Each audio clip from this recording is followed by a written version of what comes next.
Hola, feliz viernes. Hoy es viernes. Yo soy Rory y estoy muy contento estar aquí contigo. So, we are in a coronavirus world at the moment, and last week we looked at contracepción. This week we're looking at enfermedades de transmisión sexual.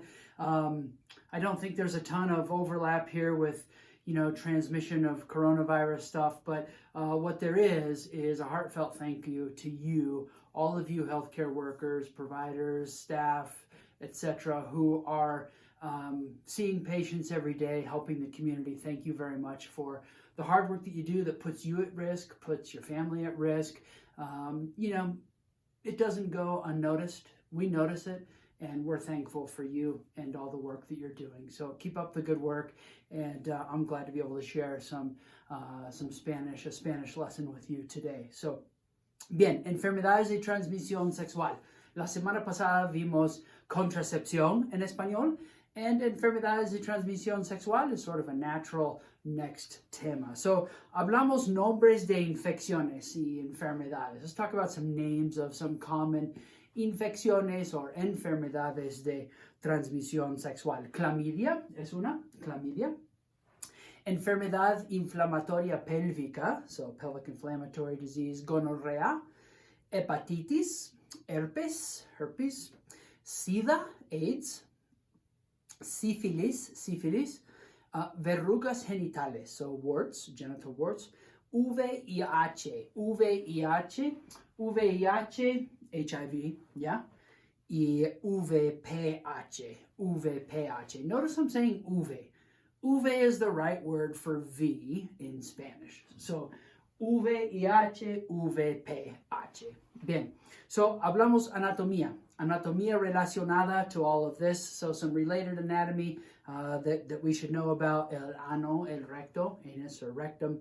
El área pélvica, pelvic area. La boca, mouth. El cervix o el cuello uterino. So, el cervix is cervix, yeah, obvious. El cuello uterino is a common way to say cervix as well. So, sort of like the uterine neck, yeah? El cuello uterino. In fact, there are other words as well. El cuello del útero is another common way to say cervix. And then also boca de matriz, so the mouth of the womb. Boca de matriz is another way to do it. So el escroto, scrotum. La garganta, throat. La ingle, groin. La ingle is groin. Los labios, lips. Y los labios pueden ser labios de la cara y también labios vaginales. Okay? El pene, penis. La piel, skin. Y la vagina, vagina. Okay? Continuamos con medios de transmisión. Medios de transmisión. So, primero, compartir agujas y jeringas. So, sharing needles and syringes. Aguja, needle, jeringa, syringe. Compartir is the verb to share. Contacto, contact. Contacto con la piel, so skin contact. Contacto físico, physical contact. Fluidos del cuerpo, so bodily fluids. Fluidos del cuerpo, saliva. Sangre, blood, semen. Tener relaciones is sort of a delicate way to talk about tener sexo or just sex, ¿verdad? So tener relaciones. Tener relaciones anales, tener relaciones orales, tener relaciones vaginales. Tener sexo también. Tener sexo means the same thing. Tener sexo anal, oral, o vaginal. It's not plural like relaciones is. And so how do you know which you should use? I would listen to your patients. And so relaciones is a pretty delicate way to talk about it. But if your patients are talking and using the term sexo, then I think you can feel fine doing that. If they're not, if they're sort of alluding to it or skirting the topic a little bit, then just go with tener relaciones and it will keep everyone at ease probably. Okay? Bien. Medios de prevención. So when we talk about STIs, STDs, you talk about medios de prevención. Abstinencia. Hablar con su pareja. Talk with your partner. Now, pareja is not the kind of partner that you work with or kind of partner that you study with in classes, not that kind of shoulder-to-shoulder work partner. It's an intimate partner. So, pareja, the other kind of partner is a compañero. Compañero But this is pareja, an intimate partner. Hacerse las pruebas, so do the tests. So get tested, essentially. Después, and if you wanted to talk about after like iffy encounters or something like that, después de un encuentro que le preocupa. So after an encounter that worries you. Get tested after an encounter that worries you. Limitar el número de parejas. Limit el número de parejas. You could probably put in here a parentheses total. El número total de parejas. And maybe not just refer to all at once, but just in total. Monogamia, so monogamy. No compartir agujas, not sharing agujas. No tener contacto durante un brote. So no tener contacto durante un brote, not having contact during an outbreak. So, por ejemplo, herpes, for example, no tener contacto durante un brote de herpes. Protegerse, or usar condones. So, en el contexto de relaciones, enfermedades sexuales de transmisión sexual, protegerse significa usar condones, básicamente. PrEP, ¿sí? Para VIH, PrEP. Y vacuna contra VPH. So, the vaccine or immunization contra VPH. Okay? Bien, what was VPH again from earlier? HPV, yeah. All right, muy bien. So, hablamos signos y síntomas relacionados. Signos y síntomas relacionados. Ampollas, blisters, or ampules. Ardor al orinar, or ardor con relaciones. Ardor is the noun burning, a burning sensation. So, it's not a verb. Sometimes when you say burning, you're thinking of a verb, right? Like it's actually on fire, it's burning.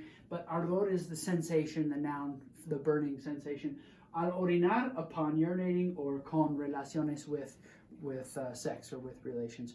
Brote, a brote is an outbreak. So again, think of herpes, and when you see the visible sore there, it's a brote. Desecho, discharge. Dolor al orinar, or dolor con relaciones. So pain. El fuego. El fuego is a common word for el brote de herpes en el labio. So el fuego, the fire, is a common word for that sore on your lip when your herpes is active, I guess. Okay? Bien. Erupción o irritación. So any sort of rash. Something huele mal. Something smells bad. Could be desecho, could be anything, ¿verdad? Fluido. Molestias al orinar or con relaciones. So dolor is pain. Molestias would be just like a good word for discomfort. Maybe it's not quite pain, but it's molestia. It's a discomfort. Orina nublosa or turbida. So cloudy urine. Picazón or comezón, itching. Pus, pus. So back to picazón or comezón. They both mean itching. Same thing, you could interchange them, no problem. So picazón, itching, ardor, burning. Okay? Bien. Secreción, secretion. Verrugas, warts. All right, hablamos unos verbos de infecciones. Unos verbos de infecciones. So, causar or provocar, cause or provoke, yeah? Compartir, share. We talked earlier about sharing needles, not sharing needles. Compartir, contagiarse, una infección. So, to get, contagiar is like, you see contagious in that, right? And so it's to get infected with, contagiarse. Cuidarse. Cuidarse is to take care of yourself, básicamente, but cuidarse puede significar, en este contexto, usar condones, okay? Desarrollar, develop. Durar tiempo. So, un brote puede durar, no sé, 5 o 7 días, whatever the time frame is. Evitar, avoid. Hacerse pruebas, get tested. Limitar, limit. Llegar a ser is to become over time. So, por ejemplo, maybe there's una infección que si no se trata, puede llegar a ser algo más severo. It can become something more severe. So, llegar a ser would be become in that sort of longer context. Llegar a tener, similar. So, you could get it over time. So llegar a tener, so por ejemplo, you could use VIH and SIDA as an example, right? VIH, HIV, and SIDA, AIDS. So, si no trata el VIH, puede llegar a tener SIDA. You can over time get AIDS, ¿verdad? Or you could say, puede llegar a ser AIDS, puede llegar a ser SIDA. Okay, so either one, they sort of work similar. Oler is the verb to smell. Oler, and when you conjugate it, it does have an H in front of it, and it is a stem changer, so huele. Pasarle would be to pass to someone else, pasarle. Prevenir, prevent. Protegerle contra, protect you against. Recordar, remember. Vacunarse, contra, so get immunized or vaccinated against something. All vacunas, so all immunizations are vacunas en español, and you always vacunar contra. So vacunarse contra gripe, hopefully someday soon vacunarse contra coronavirus, etc. But always vacunarse contra, okay? And volverse. Volverse is to become, not in the llegar a ser context, which is over time, but volverse is llegar a ser in a shorter amount of time. So volverse. It's often used en el contexto de emociones, por ejemplo.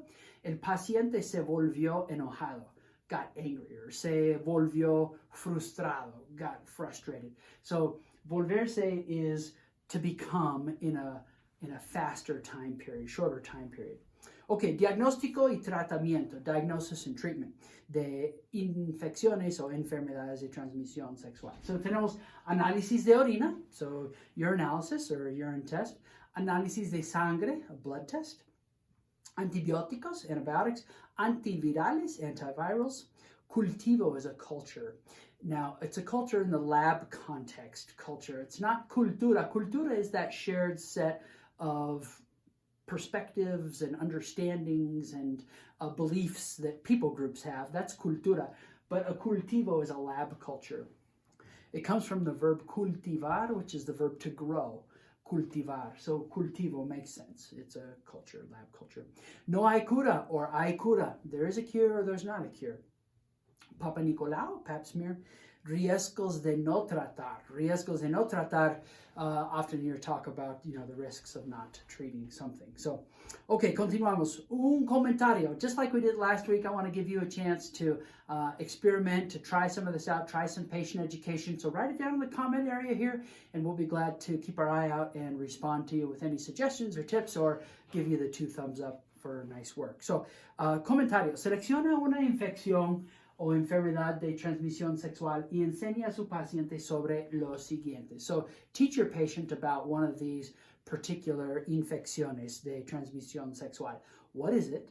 ¿Cuáles son los signos y síntomas prevalentes? So, how does it present, right? So, what are the signs and symptoms of esta enfermedad? ¿Cómo se diagnostica? How is it diagnosed? ¿Cómo se trata? How is it treated? And ¿cómo puede prevenir la transmisión? How can you prevent the transmission? Okay.